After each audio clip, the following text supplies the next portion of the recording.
जिंदगी में आपका भी ध्यान नहीं लग रहा। ज्यादा सोचने की वजह से बार बार आपको घबराहट होती है और आपका हृदय भी जोर जोर से धड़कता है और बार बार निगेटिव विचार आपके भी दिमाग में आते हैं। तो इस ज्यादा सोचने वाली बीमारी से बचने के लिए और इस बीमारी को दूर करने के लिए आज हम आपको एक बौद्ध भिक्षु की कहानी के माध्यम से आपकी समस्या का हल बताएंगे। तो आज के इस कहानी को पूरा देखें ताकि आप भी इस कहानी को सुनने के बाद आपकी समस्या से छुटकारा पा सके। तो चलिए आज के कहानी की शुरुआत करते हैं। एक बार चीन के एक हिस्से में बहुत बड़ा मठ था जहां लगभग 500 भिक्षु रहते थे। वो सभी अपने गुरु के मार्गदर्शन में खुद को जानने का अभ्यास कर रहे थे। एक दिन एक लड़का उस मठ में शिष्य बनने के लिए आया। उसने मास्टर से कहा, मास्टर, मैं खुद को जानना चाहता हूं। मैं सच की तलाश कर रहा हूं। मैं पता लगाना चाहता हूं कि सच क्या है। मास्टर ने उसकी ओर देखा और कहा कि अगर तुम सच जानना चाहते हो तो तुम्हें अपना पूरा जीवन दांव पर लगाना होगा। सच को जानने में तुम्हारा पूरा जीवन लग सकता है। फिर भी इस बात की गारंटी नहीं है कि तुम्हें इस जीवन काल में सच का पता लगेगा या नहीं। क्या तुम इसके लिए तैयार हो? शिष्य ने कहा। मास्टर, मैं यहां पीछे मुड़ने के लिए नहीं आया हूं। मैं इसके लिए तैयार हूं। गुरु ने कहा, अगर ऐसा है तुम एक काम करो। इस मठ में 500 भिक्षु है। तुम उनके लिए चावल कूटने का काम करो। बस सुबह से शाम तक चावल कूटने का ही काम करो और जब तुम थक जाओ तो सोने चले जाओ। फिर अगली सुबह उठकर चावल को कूटना शुरू कर दो। इसके अलावा कुछ और मत करना। किसी और चीज के बारे में मत सोचना। बस इस रास्ते पर चलते रहना और दोबारा मेरे पास मत आना। जरूरत पड़ने पर मैं खुद तुम्हारे पास आऊंगा। उस लड़के ने गुरु के आदेश का पालन करते हुए चावल कूटना शुरू कर दिया। उस मठ में 500 शिष्य थे। उन सभी को समय समय पर भोजन की आवश्यकता पड़ती थी, इसीलिए वह बहुत जल्दी उठ जाता था और रात को देर तक चावल कूटता रहता था। जब वह थक जाता तो उसी कमरे में सो जाता था जहां वो चावल कूटता था। वो किसी से बात नहीं करता था और ना ही कोई उससे बात करने के लिए उसके पास आता था। कुछ महीनों तक चावल कूटते हुए उसके मन में पुराने विचार आते रहे, लेकिन उन विचारों को कोई नया विषय नहीं मिला तो वह अपने आप ही मिट गए। धीरे धीरे उसके मन में विचार कम होने लगे। कुछ सालों के बाद तो वो अपना नाम तक ही भूल गया। वह हमेशा चुप रहता और विचारहीन अवस्था में बस चावल कूटता रहता। उसने ना तो कभी ध्यान किया था और ना कभी शास्त्र पढ़ा था। मठ के बाकी शिष्य उसे मूर्ख समझते थे। ऐसा करते हुए 12 साल बीत गए। 12 साल बाद एक दिन मास्टर ने घोषणा की, अब मेरा आखिरी समय आ रहा है और मुझे अपना उत्तराधिकारी चुनना है जो मेरे बाद मठ का मुखिया होगा। इसीलिए मेरा कोई भी शिष्य है जिससे लगता है कि उसे आत्म साक्षात्कार हो गया है और उससे खुद को जान लिया है, तो रात को मेरे दरवाजे के पास आकर इस दीवार पर कुछ पंक्तियां लिखें जिसमें उसकी जिंदगी का सारा अनुभव समाया हो। कई शिष्यों ने ऐसा करने के बारे में सोचा, पर मठ के प्रमुख शिष्यों में से एक ने वहां जाकर कुछ पंक्तियां लिखी। उसे बौद्ध धर्म ग्रंथों का बहुत ज्ञान था। सभी शिष्यों को लगता था कि वो इस मठ का उत्तराधिकारी बन सकता है। उसने लिखा था कि मन एक दर्पण की तरह है जिस पर विचारों और इच्छाओं की धूल जमा हो जाती है। इस धूल को हटाने के लिए ही ध्यान है। जिसकी धूल हट जाती है और मन का दर्पण साफ हो जाता है, वो मोक्ष को प्राप्त कर लेता है। अगली सुबह जब मास्टर उठे और उन्होंने इन पंक्तियों को देखा और उन्होंने कहा कि किस बेवकूफ ने यह सब कचरा मेरी दीवार पर लिखा है। वो शिष्य जिसने यह लिखा था वो चुप रहा। हालांकि उसने जो पंक्तियां लिखी थीं वो ज्ञान से भरी थीं, लेकिन यह सब किताबी ज्ञान था। वो शिष्य बहुत चालाक था। उसने पंक्तियां लिखी पर उसने नीचे अपने हस्ताक्षर नहीं किए, क्योंकि वो स्वयं इसके बारे में निश्चित नहीं था कि ये सही है या नहीं, क्योंकि उसे आत्म साक्षात्कार नहीं हुआ था। गुरु ने पंक्तियों को पूरी तरह से खारिज कर दिया। ये देखकर सभी हैरान रह गए। ये घटना पूरे मठ में चर्चा का विषय बन गई। इस विषय पर बात करते हुए 2 शिष्य उस शिष्य के पास से गुजरे जो 12 साल पहले यहां आया था और दिन रात चावल कूटता रहता था। दोनों की चर्चा सुनकर वह धीरे से हंस पड़ा। दोनों शिष्य ने उसे पूछा कि तुम क्यों हंस रहे हो? दोनों शिष्य की नजर में यह चावल कूटने वाला तुच्छ ही भिक्षु था। किसी ने उसे ना तो कभी ध्यान करते हुए देखा था, ना ही कभी शास्त्र पढ़ते हुए। हर कोई उसे मूर्ख समझता था जो बस चावल को ही जानता था। उस मठ में बहुत बड़े बड़े विद्वान थे, लेकिन उस चावल कूटने वाले को किसी से कोई मतलब नहीं था। इसीलिए वह दोनों शिष्य उसे मुस्कुराता हुआ देखकर चकित रह गए। उन्होंने फिर उससे पूछा कि तुम क्यों हंस रहे हो। उसने जवाब दिया, मैं इसीलिए हंसा कि मास्टर सही बोल रहे हैं। ये सब पंक्तियां कचरा है, इन पंक्तियों का कोई मूल्य नहीं है। वो दोनों शिष्य चौंक गए। उन्होंने उसे पूछा कि क्या तुम ऐसी पंक्तियां लिख सकते हो जो इससे भी बेहतर हो। चावल पीसने वाले ने जवाब दिया, नहीं, क्योंकि मैं अनपढ़ हूं, लेकिन हाँ, मैं कुछ पंक्तियां कह सकता हूं। अगर तुमने उन पंक्तियों को तुम लिख सकते हो तो मैं तुम्हारे साथ जाने के लिए तैयार हूं। उन दोनों शिष्यों ने कहा, ठीक है। वे मास्टर के कमरे के पास गए और चावल कूटने वाले ने कुछ पंक्तियां बोली और दूसरे शिष्य ने उस दीवार पर लिख दिया और उन पंक्तियों के नीचे लिख दिया कि चावल कूटने वाला। उन्हें लगा कि मास्टर इस पर भी गुस्सा करेंगे। जो पंक्तियों उसने लिखने के लिए कहा था बहुत अद्भुत थी और वो पंक्तियां थी, मन तो बस एक का भ्रम है ना, तो मन है, ना ही मन का कोई दर्पण है। और जब मन ही नहीं है तो धूल कहां ठहरेगी। जो ये जानता है वो सच को जान गया। जब गुरु ने ये पंक्तियां देखी तो वे आधी रात को उठे और चावल कूटने वाले के पास गए। वह सो रहा था। मास्टर ने उसे जगाया और कहा कि ये लो, मेरी छड़ी और मेरे वस्त्र ले लो।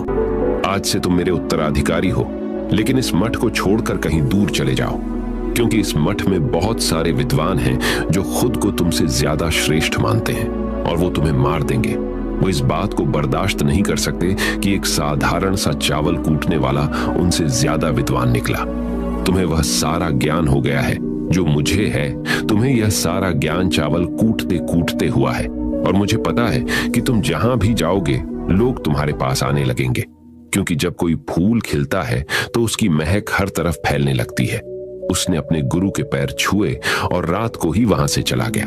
अगर हम अपनी जिंदगी में देखें तो पाएंगे बहुत से लोग सोचते हैं कि ध्यान केवल एक ही जगह बैठकर आंखें बंद कर कर ही किया जा सकता है, लेकिन हकीकत में ऐसा नहीं है। ध्यान तो चलते चलते भी किया जा सकता है, अपना कुछ काम करते हुए भी ध्यान किया जा सकता है। असल में ध्यान का मतलब यह है कि आप जो भी काम कर रहे हैं उसे अपनी शिद्दत से करें कि आपको आपके शरीर का ख्याल भी ना रहे। बिल्कुल उस चावल पीसने वाले की तरह जो चावल कूटने में इतना मग्न हो गया कि उसको खुद का कोई ख्याल ही नहीं रहा। उसने चावल कूटते हुए ही उसने आत्म साक्षात्कार प्राप्त कर लिया। हर समय वर्तमान में रहना और कुछ नहीं सोचना। मन तब तक ही है जब तक विचार है। जब विचार ही नहीं रहेंगे तो मन भी गायब हो जाएगा। जब मन ही नहीं रहेगा तभी तुम अपने आप को अच्छे से जान पाओगे। असल में हमें अपने वास्तविक रूप को जानने के लिए कोई अन्य साधना करने की आवश्यकता नहीं है। हम जो कुछ भी कर रहे हैं बस उसमें हमें पूरी तरह से खो जाने की जरूरत है। अपने काम में इस कदर से लीन हो जाओ कि आपका काम भी ध्यान बन जाए। ज्यादा सोचने वाले लोगों के लिए दूसरी रहस्यमयी कहानी अब हम आपको बताएंगे, तो चलिए कहानी की शुरुआत करते हैं। एक गांव में एक आदमी रहता था जो ताले तोड़ने के मामले में एक्सपर्ट था, यानी कि जहां कहीं भी ताले तोड़ने की बात आती थी या लॉक को खोलने की बात आती थी तो उसका नाम सबसे पहले लिया जाता था। एक दिन कुछ समझदार लोगों ने उसकी परीक्षा लेनी चाहिए और उसको बता दिया गया कि आपको इस जगह पर इस तारीख को आना है और ताले को तोड़ना है। जब वह समय के अनुसार तय दिनांक को वहां पहुंच गया तो उसको प्रतियोगिता के नियम समझा दिए गए। आपको एक बॉक्स में बिठा दिया जाएगा और उस बॉक्स को पानी में उतार दिया जाएगा। आपको ताला खोलकर बाहर आना होगा। इस बीच आपको लगता है कि लॉक आपसे नहीं खुल पाएगा तो आप इमरजेंसी बटन को दबा सकते हैं और ऊपर आ सकते हैं, लेकिन आप प्रतियोगिता में हार जाएंगे। उसने सभी नियमों की हाँ कर दी और पानी में चला गया। जैसे ही वह पानी में पहुंचा तो उसने जेब में से एक तार निकाला और लॉक को खोलने की कोशिश करने लगा। 4 से 5 बार कोशिश करने के बाद वह बार बार विफल हो रहा था, लेकिन उससे लॉक नहीं खुल रहा था। अब ज्यादा समय तक पानी में रहना उसके लिए और भी मुश्किल था, क्योंकि सांस रोकना आसान नहीं था। फाइनली उसने अपना पूरा दिमाग लगाया और एक बार अंतिम प्रयास किया। वह विफल हुआ और उसने इमरजेंसी बटन दबा दिया। धीरे धीरे ऊपर आने लगा। पानी के ऊपर आए बॉक्स को बाहर निकाला गया और हल्का सा धक्का देकर खोला गया। वह अचंभित हो गया कि एक बार भी मेरे दिमाग में यह ख्याल क्यों नहीं आया कि मैं इसको धक्का देकर खोलूं। हो सकता है कि ये लॉक ही ना हो। तो यही होता है, जब हम भी बहुत ज्यादा सोचते हैं तो इसका खामियाजा हमें भुगतना पड़ता है। कभी कभी ना सोचने से भी जवाब मिल जाता है। इसलिए किसी ने कहा है कि जो कुछ नहीं करते वह कमाल करते हैं। जी हाँ दोस्तों, यह बात बिल्कुल सही है। कभी कभी दिमाग को जब हम शांत रखते हैं और ठंडे दिमाग से सोचने की कोशिश करते हैं तो हमें बेहतर समाधान मिल जाता है।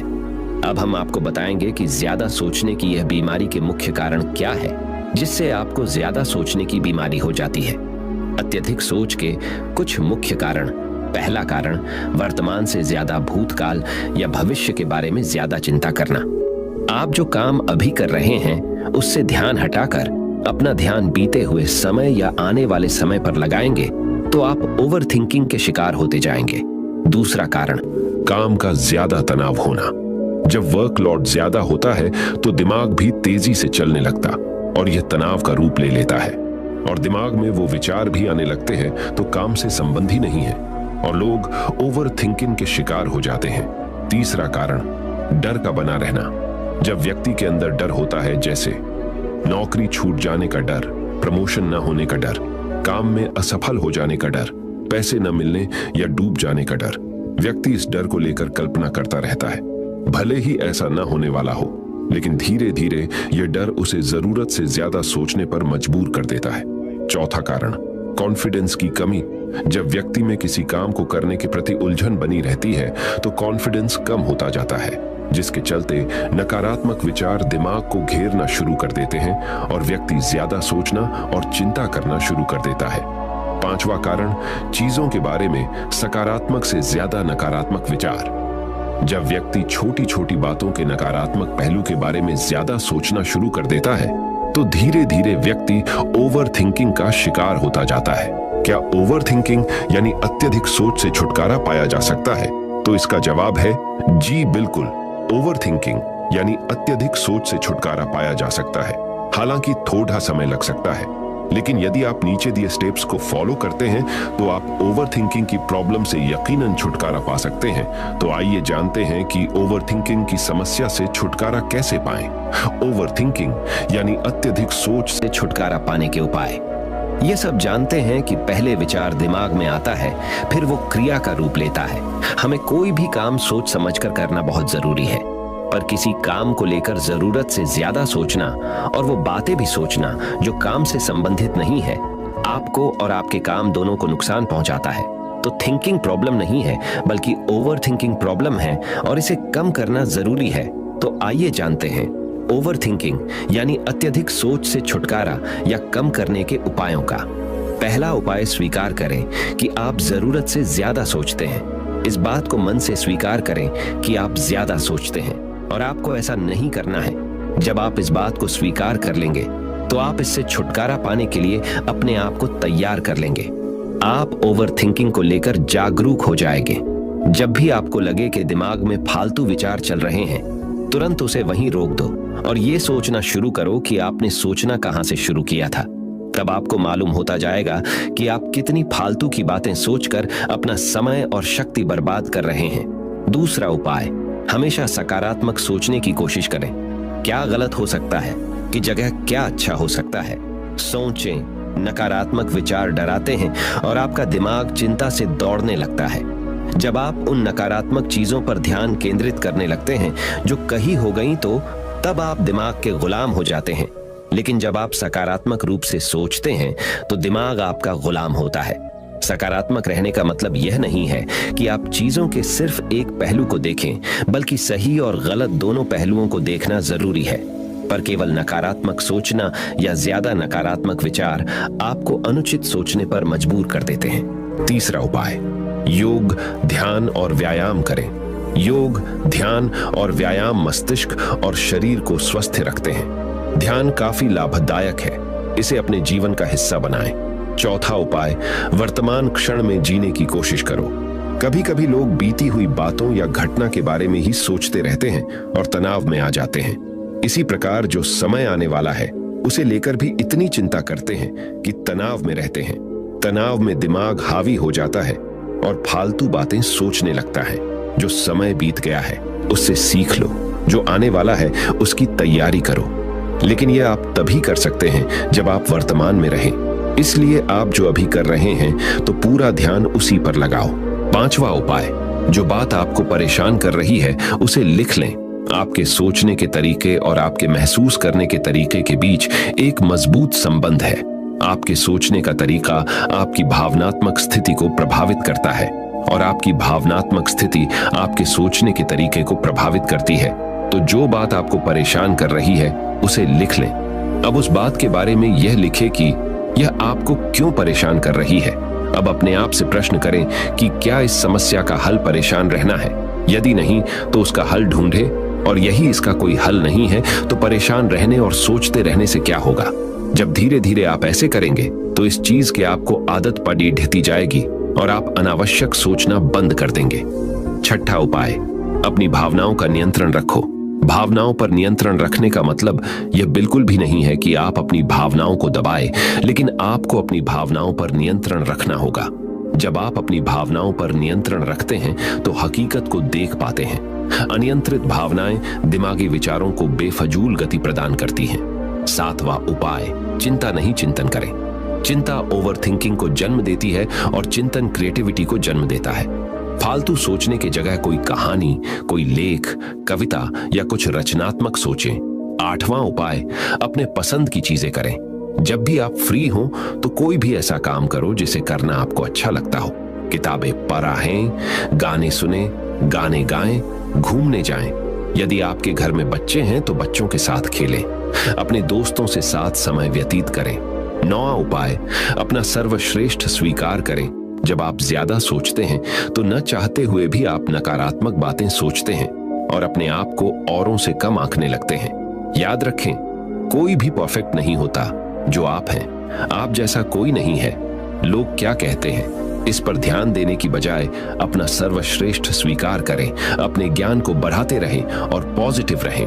10वां उपाय, मन को शांत रखें। आधुनिक जिंदगी भाग दौड़ा और तनाव भरी है। अधिकतर लोगों के साथ तनाव में बने रहना इतना सामान्य हो जाता है कि उन्हें इस बात का पता ही नहीं चलता कि धीरे धीरे तनाव उनके मानसिक और शारीरिक स्वास्थ्य पर बुरा प्रभाव डाल रहा है। जब मन अशांत होता है तब नकारात्मक और बेफिजूल के विचार हमारे दिमाग में घर करने लगते हैं। यदि आप ओवरथिंकिंग से छुटकारा पाना चाहते हैं तो अपने मन को शांत रखें। आपके सोच को बदल देने वाली 3 कहानियां अभी हम आपके सामने प्रस्तुत कर रहे हैं, तो इसे ध्यान से सुने। यह आपकी जिंदगी बदल लेंगी। पहली कहानी, चमकीले नीले पत्थर की कीमत। एक शहर में बहुत ही ज्ञानी प्रतापी साधु महाराज आए हुए थे। बहुत से दीन दुखी परेशान लोग उनके पास उनकी कृपा दृष्टि पाने हेतु आने लगे। ऐसा ही एक दीन दुखी गरीब आदमी उनके पास आया और साधु महाराज से बोला, महाराज मैं बहुत ही गरीब हूं, मेरे ऊपर कर्जा भी है, मैं बहुत ही परेशान हूं, मुझ पर कुछ उपकार करें। साधु महाराज ने उसको एक चमकीला नीले रंग का पत्थर दिया और कहा कि यह कीमती पत्थर है, जाओ जितनी कीमत लगवा सको लगवा लो।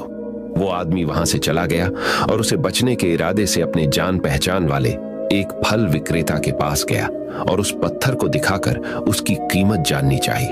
फल विक्रेता बोला, मुझे लगता है ये नीला शीशा है, महात्मा ने तुम्हें ऐसे ही दे दिया है।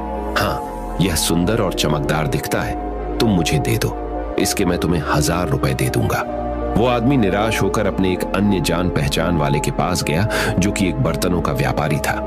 उनसे उस व्यापारी को भी वो पत्थर दिखाया और उसे बेचने के लिए उसकी कीमत जाननी चाहिए। बर्तनों का व्यापारी बोला, यह पत्थर कोई विशेष रत्न है, मैं इसके तुम्हें 10,000 रुपए दे दूंगा। वह आदमी सोचने लगा कि इसकी कीमत और भी अधिक होगी और यह सोच वो वहां से चला आया। उस आदमी ने इस पत्थर को अब एक सुनार को दिखाया।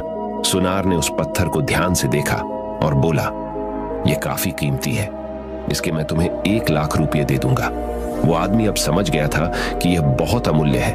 उसने सोचा, क्यों ना मैं इसे हीरे के व्यापारी को दिखाऊं। यह सोच वो शहर के सबसे बड़े हीरे के व्यापारी के पास गया।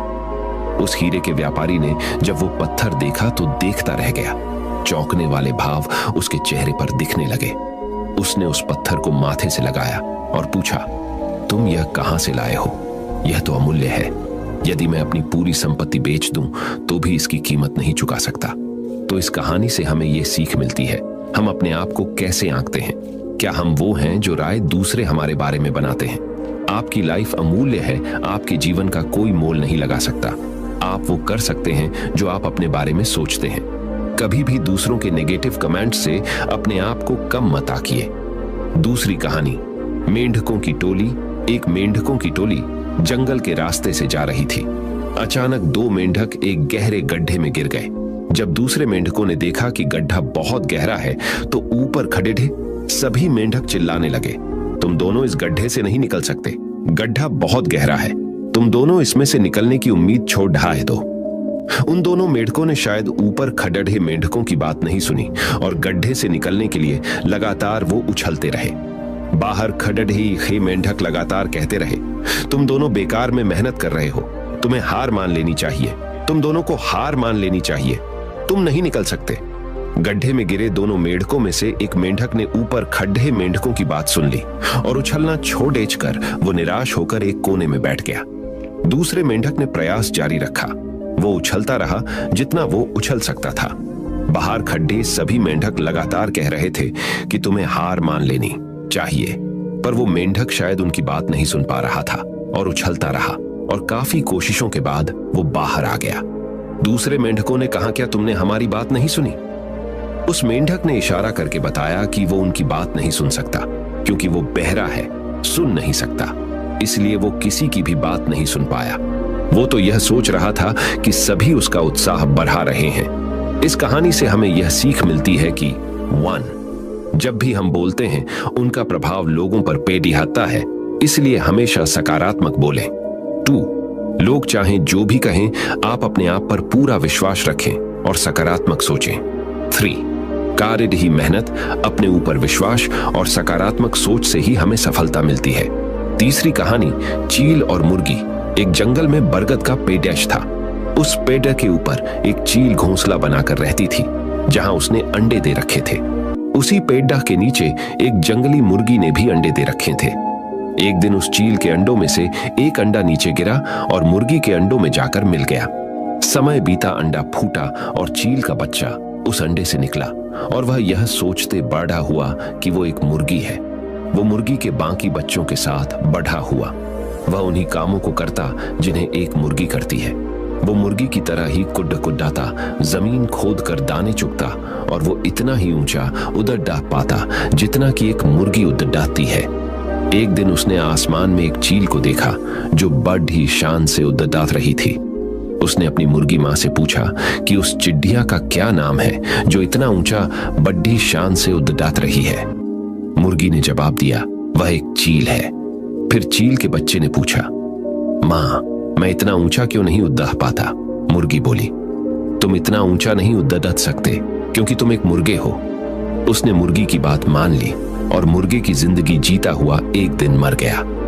इस कहानी से हमें यह सीख मिलती है कि जो भी हम सोचते हैं या कुछ नया करने की कोशिश करते हैं तो दूसरे हमें यह कहकर रोकते हैं कि तुम ऐसा नहीं कर सकते, ऐसा नहीं हो सकता, और हम अपना इरादा यह सोचकर बदल लेते हैं कि वाकई मैं यह नहीं कर सकता और हार मान लेते हैं। इसका मुख्य कारण है अपने ऊपर भरोसा न होना, अपनी शक्तियों पर भरोसा न होना, अपने काम पर भरोसा न होना।